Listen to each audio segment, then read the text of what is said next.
Hey there, it's Katie with TutorPeg, and I wanted to do a quick lesson on logarithms and their properties. I'm going to break a series of logarithmic videos down into several smaller ones, so they are shorter and you can digest each piece a little bit separately. I have a whole bunch written on the board right now, but don't worry about it because we're going to walk through each little tiny piece separately and hopefully get you your feet under yourself. And then after you get these basic properties sort of written down or hopefully learned or memorized, then in my next couple of videos I'll show you how to use some of these things down here that look a little bit more advanced. So the first thing I want to talk about is, what is a logarithm? What is a logarithmic statement? And what you have when you're dealing with logarithms is you will have the word log, L-O-G, and then there will be a number down here. Sometimes it's invisible, I'll talk about that in a second, but that number down there, whether you see it or not, is called the base. And then the portion of numbers and letters, terms, polynomials, whatever, that comes immediately after the logarithmic statement, L-O-G or L-N, is called the argument. We have to have vocabulary in math. When you go sailing, there's vocabulary. You have sheets and cleats and starboard and port, and you need to know what the different components of the boat are so that you can operate it properly and safely. Same thing in math. Everything has to have a name so we know when we're referring to different portions of a mathematical statement what we're talking about, and then those different statements follow different kinds of rules. So if we look at this example right here, the way this is read is log base 5 of 25. It is not log times 25. It's not log with a 5 and a 25. You must learn this. Log base 5 of 25. You are taking a logarithm of an argument. You're not multiplying it or anything like that. They're not separate. It is similar to if you took the square root of a number. This square root symbol is a mathematical command to do something to the radicand or what's underneath. And what you're supposed to do in this symbol or in this situation is figure out what number multiplied by itself twice gives me 72. And if I don't have a perfect square, then I have to do some other math to try to simplify that. But a logarithm is a mathematical activity or a command that is being done to this argument. So what is that command? Well, what happens with logarithms, and they are used all the time in real life, the Richter scale, the magnitude of earthquakes, which is the measurement of force of tectonic plates under the Earth's surface moving against each other to shift things above Earth's surface. That's a whole lot of force. And so the logarithmic scale is used to scale down the numbers that are describing those massive, massive tons of thousands of millions of pounds of force. The decibel scale. So the decibel scale is a measurement of how intense a sound is on your eardrums, basically. And the decibel scale is a logarithmic scale. Going back to the Richter scale, the difference between a 7.1 magnitude and a 7.3 magnitude is not 2/10 of a change in magnitude. That 2/10 from a 7.1 to a 7.3 is explaining a gigantic shift on a powers of 10 in the difference in the magnitudes between a 7.1 and a 7.3. The pH scale, for those of you taking chemistry or biology, the pH scale, which is a measurement of the number of hydrogen atoms or ions in a molecule, is a logarithmic scale. So the difference between a pH of 7.4 and 8 could be life or death for an organism because that 7.4 to 8 jump is profoundly bigger than just 6/100ths or 6/10ths. Madison cut that out beforehand. The pH scale, which is measuring the amount of hydrogen atoms or hydrogen ions in a molecule, is a logarithmic scale. So the difference between a pH of 8.2 and 8.5 could be life or death for an organism, because that is not a 3/10ths difference in scale. It's actually magnitudes of 10 and 100 that we're measuring.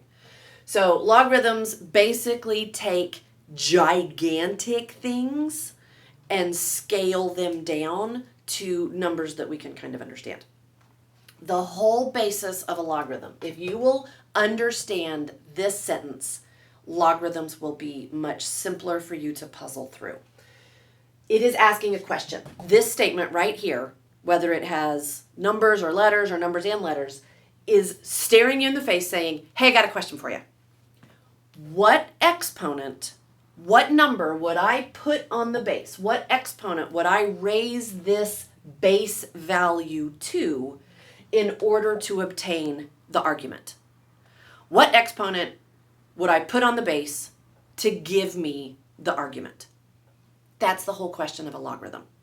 So if we look at this statement right here, some of them are very simple that we can do in our heads. We don't need a calculator. Sometimes we do if we want to get an exact or an approximate answer of something that's not a perfect answer, kind of like we don't have a perfect square all the time or a perfect cube. But sometimes we do have a perfect answer. And sometimes, even if it's not perfect, we can kind of ish it and guess what our answer should be about. So this question, log base 5 of 25, is asking what exponent would I put on the number 5? To what power would I raise the number 5 to obtain 25? So another way of thinking about it is 5 raised to the what power is 25. Well, I think we can all agree, if we've gotten this far in math, 25 is 5 squared. So just real quick, the answer or the solution or the simplification or the rewrite or the evaluation of this particular logarithm, log base 5 of 25, is 2. That's the answer to that question. Hey, I got to put an exponent on 5 and I want my answer to be 25. What exponent do I put up here? An exponent of 2. 5 squared gives me 25. If we move on to the next one, what exponent would I put on 10 to obtain 10,000?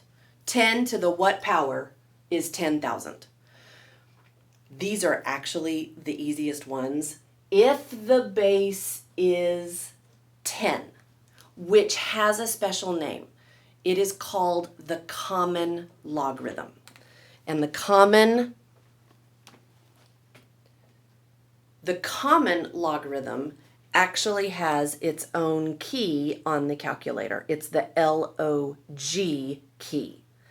So if you just see LOG and a value that comes after it, and you actually don't see a base number visible written there, it's an implied 10.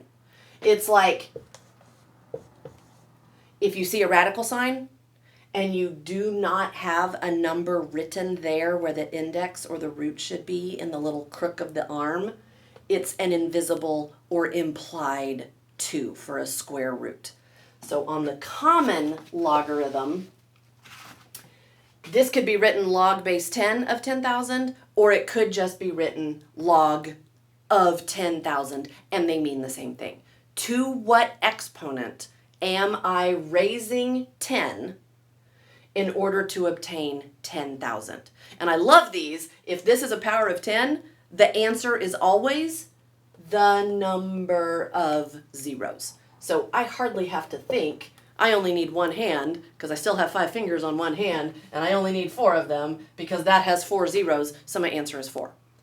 You can check yourself on the calculator if you go and click log and then type 1000 for 10,000 and hit enter. We've got 4. Madison, cut that. We can evaluate this on the calculator very easily if I go to log, L-O-G, because that's my common log key, log base 10, and I put that on my screen, and then I type 10,000, 10,000, and I hit enter. It gives me 4. Log base 10 of 10,000 is 4. This one, log base 2 of 32, is asking the question, to what exponent do I raise 2, or 2 to the what power is 32? So I got to figure out, what exponent do I stick on 2 to give me a 32? Well, if I put a 2 up there, that's 2 squared, which is 2 times 2, that's 4. It's not big enough. Let's make it be a 3. 2 times 2 times 2 is 8. Not there yet. How about a 4? 2 times 2 times 2 times 2 is 16. Getting closer. What about a 5? 2 times 2 times 2 times 2 times 2 is 16 times 2. That's 32.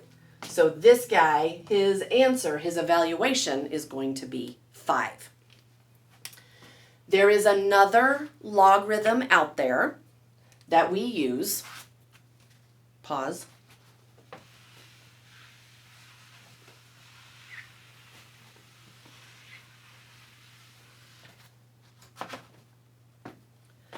There is another logarithm out there that we use all the time, and it is called the natural log.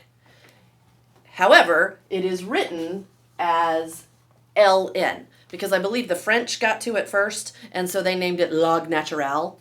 So when you see ln, it also means logarithm. It has an invisible implied base of e. So going back to your calculator, if you look at the ln button, and it's such an important logarithm that it has its own key on the calculator, and then right above it, you will see in blue e to the x. E is called Euler's number. It's a very important number in math. It does all kinds of things. It gets used all the time. So he's so special, he's so important that he gets his own logarithm. So the natural log of a number could be thought of as log base e. We never write it as log base e. We write it as natural log. And it's going to behave exactly the same way as the other values, as the other logarithms. It just has a different base. And it has this base of the number e, which is a constant on the calculator. If you hit the second key and the division symbol, it will put e on your screen. And if you hit enter, you get 2.71828, so forth and so on. It's an irrational number. It never stops. It never repeats. It's like pi in that regard, but it's used quite a bit in math. So he has his own key on the calculator, he has his own logarithmic partner, and you will be responsible in your mathematical career for both log logs and ln natural logs. That's a quick introduction to logarithms.